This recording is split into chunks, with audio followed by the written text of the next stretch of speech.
જો રામ છે એ જ્ઞાન છે, લક્ષ્મણ છે એ વૈરાગ છે, અને ભક્તિ છે ને એ સીતાજી છે. આ જ્ઞાન નાનપણમાં લાગી જાય, જુવાનીમાં લાગી જાય, ને ગઈઢપણમાં લાગી જાય. જ્યારે જેને હુજે ત્યારે આ જ્ઞાન લઈ અને ભવસાગર તરી દેવાનું છે. તો રામને જ્ઞાન કીધું છે, તાળે લાગી જોઈએ, રામના નામની તાળે લાગી જવી જોઈએ, અને ઈ ગાવાનું છે. એ તાળી પાડો તો મારા રામની રે, બીજી તાળી ન હોય તો. તાળી પાડો તો મારા રામની રે, બીજી તાળી ન હોય જો. એ તાળી પાડો તો મારા રામની રે, બીજી તાળી ન હોય તો. તાળી પાડો તો મારા રામની રે,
તાળી પડી જાય,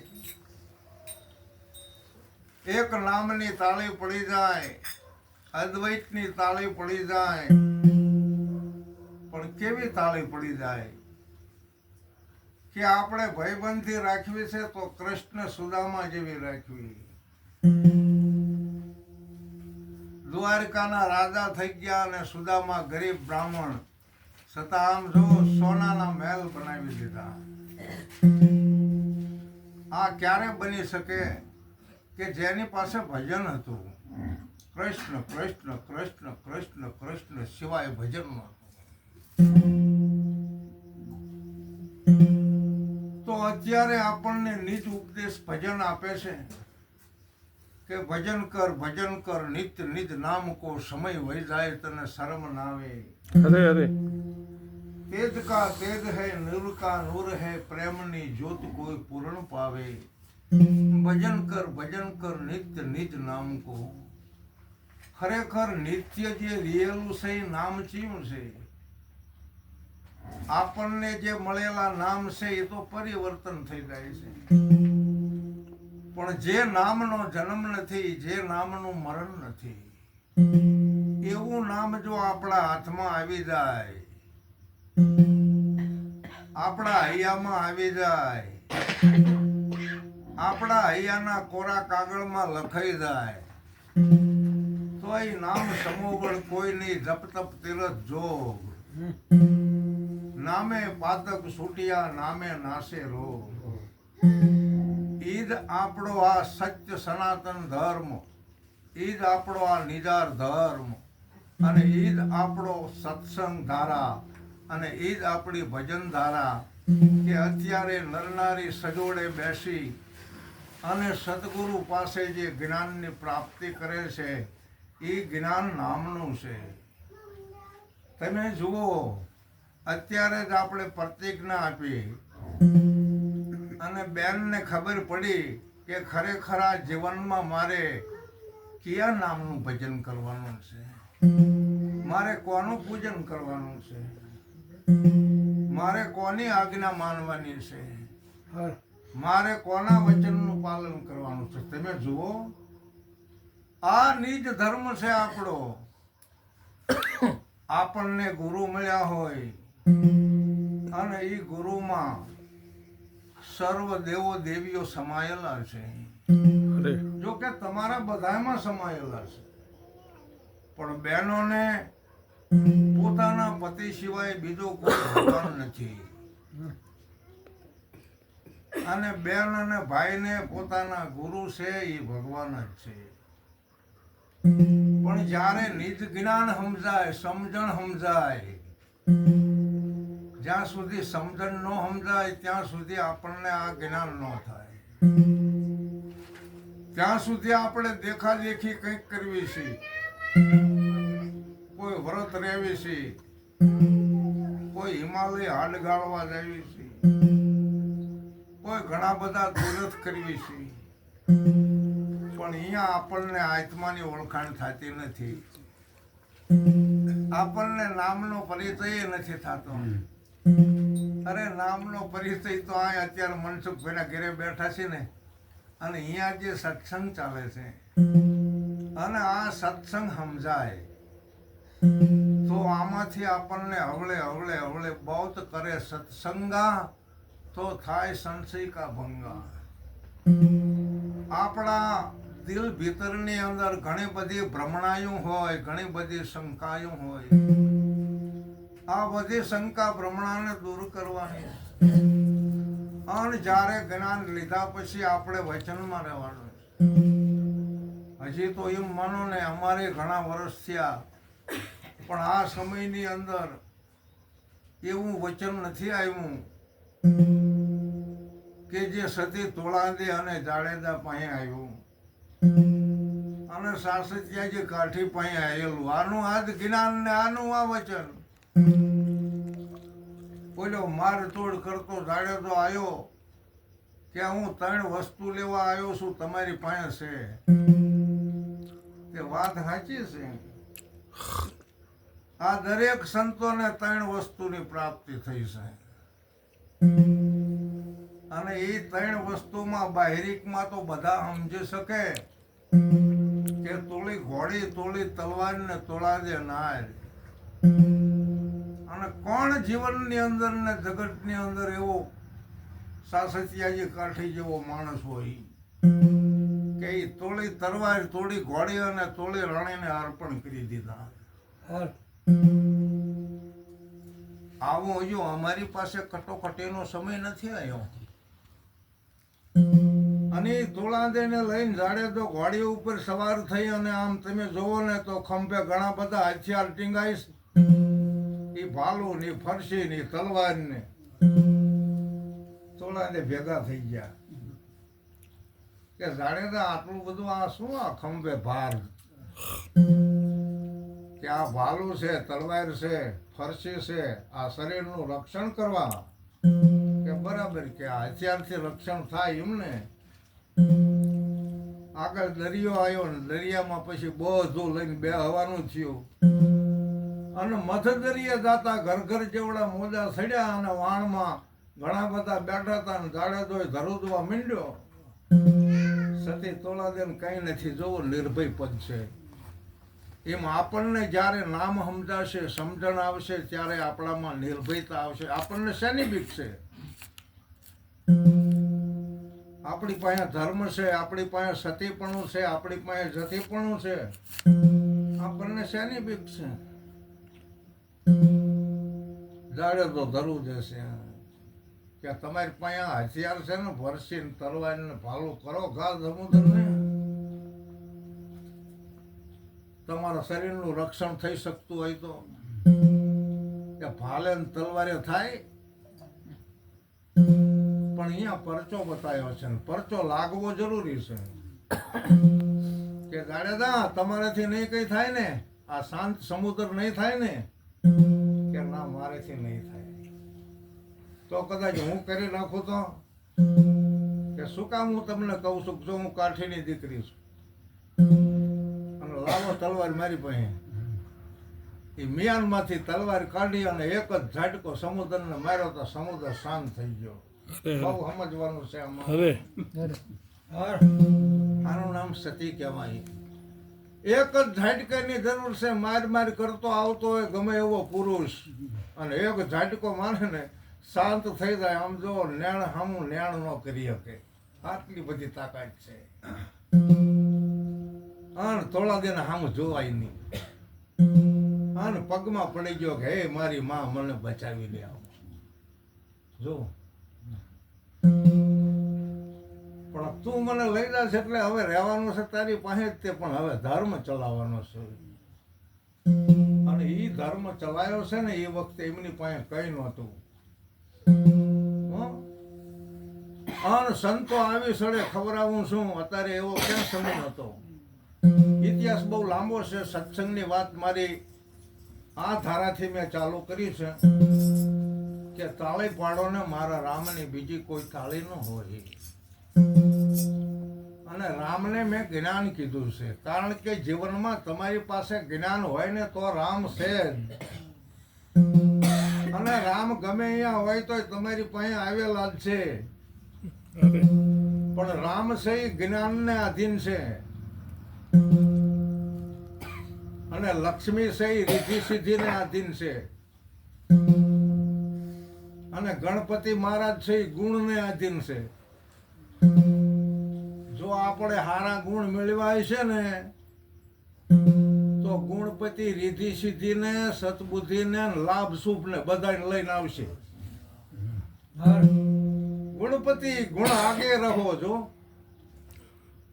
ગુણપતિ ગુણના આગળ હોય તે, પણ આપણે ગુણ કેવા મેળવવાના છે? બરાબર. પેલા હું તમને 15 ગુણની વાત કરું. એક તો આપણામાં વચન, બીજો વિવેક, ત્રીજો આપણને સત્ય ઉપર વિશ્વાસ, ચોથો આપણને સત્ય ઉપર વૈરાગ, 5, 6 અને 7 એ આપણી વાણી શુદ્ધ, આપણો વિચાર શુદ્ધ, આપણું વર્તન શુદ્ધ. તમે જુઓ 100 હાથ થઈ ગયા અને આમાં ચા પૈસા નાખવાના આવે.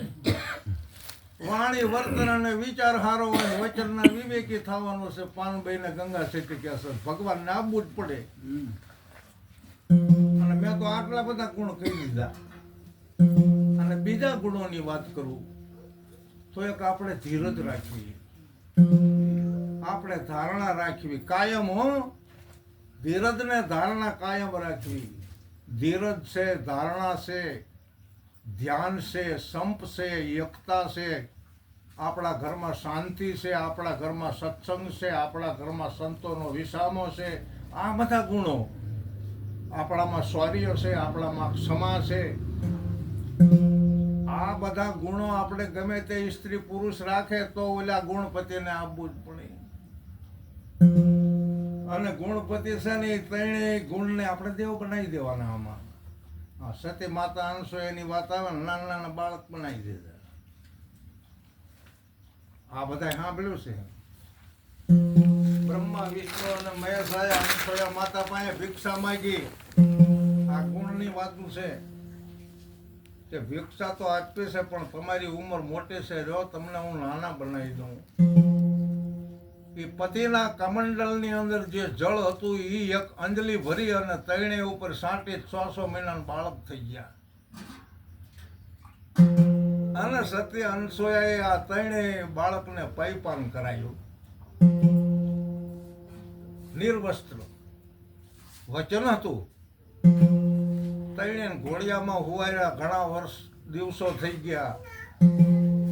ઓલી તૈણે માતાયું ગોતવા નીકળી. નારદજી એને હામા મળ્યા ને કીધું ભાયા અમારા પતિને કે એ તો નહીં આવે. મરટલોકમાં એક માતા અનસૂયા છે, તૈણે 600 મહિનાના બાળક બનાવી દીધા. જાવ અહીંયા કે એ તૈણે દેવીઓ આવી. ટૂંકમાં વાત તો બહુ લાંબી છે. સતી અમારા પતિને કે ઓળખીને લઈ જાઓ. ઓળખાય? આમ જોવો પોતાના પતિને નથી ઓળખતું. હવે આટલો બધો ધર્મનો મહિમા છે. હા, પતિવ્રતા ધર્મ છે અનસૂયા માતા. અને આ ત્રણ દેવ એમની આગળ બાળક બની જતા હોય. એમાં આપણે ગુણ મેળવવાની મેં વાત કરી છે. એટલે આપણામાં રજોગુણ છે, તમોગુણ છે અને સત્વગુણ પણ છે. અને આ ત્રણેય દેવ છે તો આપણી પાસે ધર્મ હશે, આપણી પાસે જ્ઞાન હશે, આપણી પાસે સંત સમાગમ હશે. તો આવું બધું આપણે કરીને બહાર જાહેરાત કરવા જવાનું નથી. પણ જગતની અંદર ખબર પડશે. કુદરતી અંતરનો ફુવારો આપણા શરીર ઉપર સાટ્યો હોય ને અને પછી આમ ઘણા બધા માણસ હોરા નીકળો ને એટલે આપણે કહેવું પડે કે મેં અંતર સાચ્યું છે. એટલે એમને બધાને ખબર જ પડી જાય કે એ ભવે કઈ મારા છે ને કઈ. એમ આપણે આપણા ધર્મનું રક્ષણ કર્યું હશે તો જગતને ખબર પડશે. અને તમારા નામને ઓહો પીરુની સભાની અંદર વધામણા થશે. એ હરિજન સા સતેરે હાલો તો તમને સાહેબો રે. બસ સત્યના રસ્તા ઉપર હાલજો અને જરૂર ભગવાન મળશે. કેવા ભગવાનની જરૂર છે આપણે નક્કી કરજો. આપણે શિવને પ્રસન્ન કરવા છે, રામદેવજી મહારાજને પ્રસન્ન કરવા છે, રામને પ્રસન્ન કરવા છે, કૃષ્ણને. કારણ કે નક્કી તો કરવા પડશે ને. ભગવાન આવે એમ તો ખબર હોય કે શંકર આવા હોય પાછો એ તો કહેશે હોત કે માગવું હોય. ખરેખર લ્યો ને અત્યારે જ ભગવાન પ્રસન્ન થાય આપણે શું માગશું? આપણને ભગવાન પ્રસન્ન થાય તો આપણે માગવું શું? વિચાર કરવા જેવો છે. કોનું ચાંદી બંગલા મોટું ગાડીઓ તે આવું તો બધું આ શરીર તો થોડે વયોવૃદ્ધ થતું જાય ને ઓલું બધું પડ્યું રહે.